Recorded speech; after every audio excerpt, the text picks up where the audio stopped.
America ਦੇ ਦਿਲ ਦੇ ਵਿੱਚ ਬਹਿ ਕੇ ਇੱਕ ਐਸਾ ਬਿਆਨ ਦਿੱਤਾ ਗਿਆ ਜਿਨੇ ਵਾਸ਼ਿੰਗਟਨ, ਨਈ ਦਿੱਲੀ ਔਰ ਪੂਰੀ ਇੰਡੋ ਅਮਰੀਕਨ ਕਮਿਊਨਿਟੀ ਦੇ ਵਿੱਚ ਇੱਕ ਹਲਚਲ ਮਚਾ ਦਿੱਤੀ ਹੈ। ਅਮਰੀਕਾ ਦੇ ਵਿੱਚ ਆਈਟੀ ਸਰਵ ਅਲਾਈਅੰਸ ਦਾ ਇੱਕ ਇਵੈਂਟ ਹੁੰਦਾ ਪਿਆ ਸੀ। ਉਸੇ ਤਕਰੀਬ ਦੇ ਵਿੱਚ ਇੱਕ ਸਪੀਕਰ ਨੇ ਅਮਰੀਕਾ ਦੀ ਸਰਜ਼ਮੀਨ ਦੇ ਉੱਤੇ ਬਰਾਹ ਰਾਸਤ ਡੋਨਲਡ ਟਰੰਪ ਦੇ ਖਿਲਾਫ ਤਸ਼ੱਦਦ ਦੀ ਅਪੀਲ ਕਰ ਦਿੱਤੀ ਔਰ ਉਸ ਹਾਲ 'ਚ ਬੈਠੇ ਜਿੰਨੇ ਲੋਕ ਸੀ ਉਹਨਾਂ ਨੇ ਆਖਿਆ ਕਿ ਬਈ ਵਾਹ, ਸਾਰਿਆਂ ਨੇ ਮਾੜੀਆਂ ਤਾੜੀਆਂ। ਗੁਰਪੰਤ ਸਿੰਘ ਪੰਨੂ ਨੇ ਉਹਨਾਂ ਨੇ ਸਖਤ ਰੱਦ-ਏ-ਅਮਲ ਦਿੱਤਾ, ਬਲਕਿ ਐਲਾਨੇ ਜੰਗ ਵੀ ਕੀਤਾ। ਉਹਨਾਂ ਨੇ ਸਿੱਧਾ ਡੋਨਲਡ ਟਰੰਪ ਨੂੰ ਮੁਖਾਤਬ ਕਰਕੇ ਇਹ ਆਖਿਆ ਕਿ ਵਕਤ ਆ ਗਿਆ ਇੱਕ ਲਾਇਲਟੀ ਕੁਐਸਚਨ ਪੁੱਛਣ ਦਾ ਵੀ ਅਗਰ ਅਮਰੀਕਾ ਔਰ ਭਾਰਤ ਕੱਲ ਨੂੰ ਜੰਗ ਕਰਦੇ ਆ ਤੇ ਫਿਰ ਜਿਹੜੇ ਹਿੰਦੂ ਨੇ ਉਹ ਫਿਰ ਕਿਹਦੇ ਨਾਲ ਖੜੋਣਗੇ, ਕਿਹਦਾ ਸਾਥ ਦੇਣਗੇ, ਕਿ ਅਸਲ ਵਫਾਦਾਰੀ ਜਿਹੜੀ ਹੈ ਉਹ ਅਮਰੀਕਾ ਦੇ ਆਇਨ ਨਾਲ ਹੈਗੀ ਹੈ ਜਾਂ ਤੁਹਾਡੀ ਵਫਾਦਾਰੀ ਮੋਦੀ ਦੀ ਹਿੰਦੂਤਵਾ ਸੋਚ ਦੇ ਨਾਲ ਹੈ।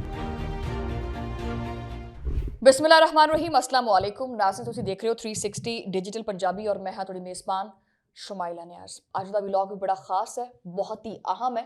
अज दा व्लॉग शुरू करते हैं, उन्हीं देर च मैं जरा ये चाह पी लवां।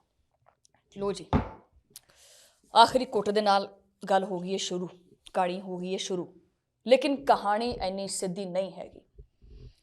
तुहानूं पता है कि अमरीका दे दिल दे विच बैठ के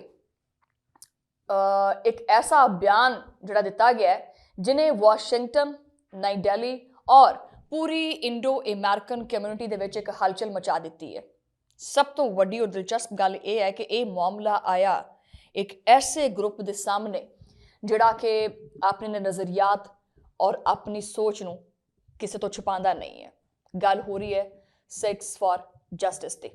हुण मामला होया की, गलबात होई की, वो मैं तुहानूं दसदी हां कि मामला होया कि गल की बनी। वो ये बनी जनाब कि अमरीका दे विच आईटी सर्व अलायंस का एक इवेंट हुंदा पिया सी, जिथे वही नैटवर्क जिहड़ा अक्सर मोदी सरकार दे हिंदुत्व एजेंडे दे नाल जुड़िया हुंदा है।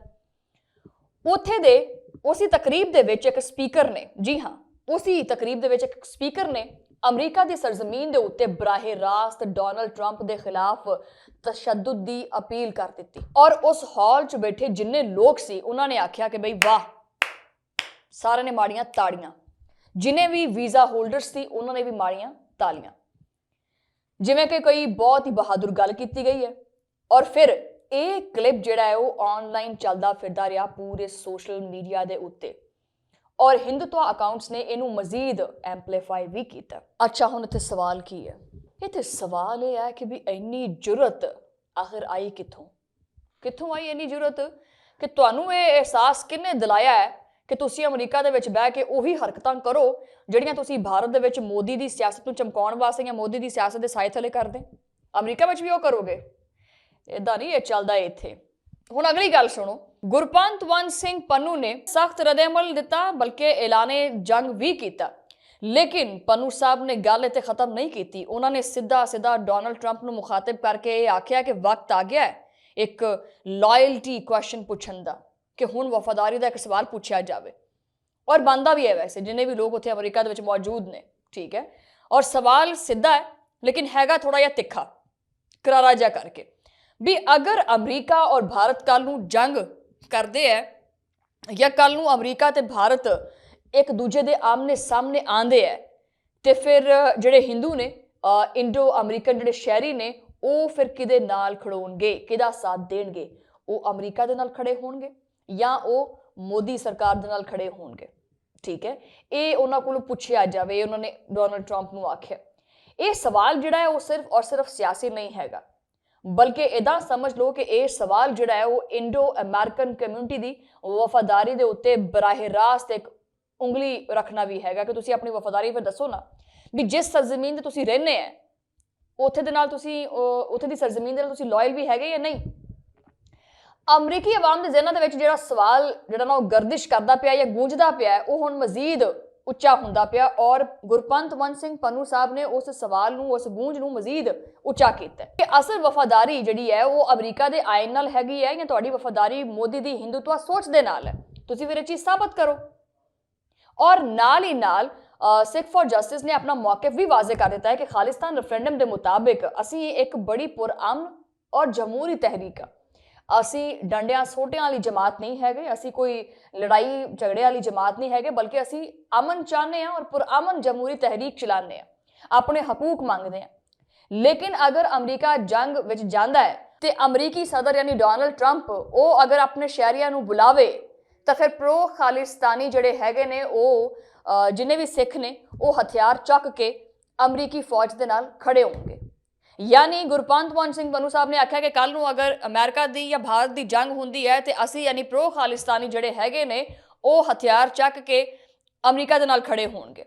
और ये पैगाम सिर्फ एक बयान नहीं है बल्कि ये बराह रास्त मोदी हुकूमत वास्ते एक भेजा गया सिग्नल है कि बच जा, ये अमरीका है, इत्थे आज़ादी चलती है, इत्थे आइन चलता है, इत्थे इंसाफ चलता है, इत्थे मोदी दी हिंदुत्व सियासत वो नहीं चलती।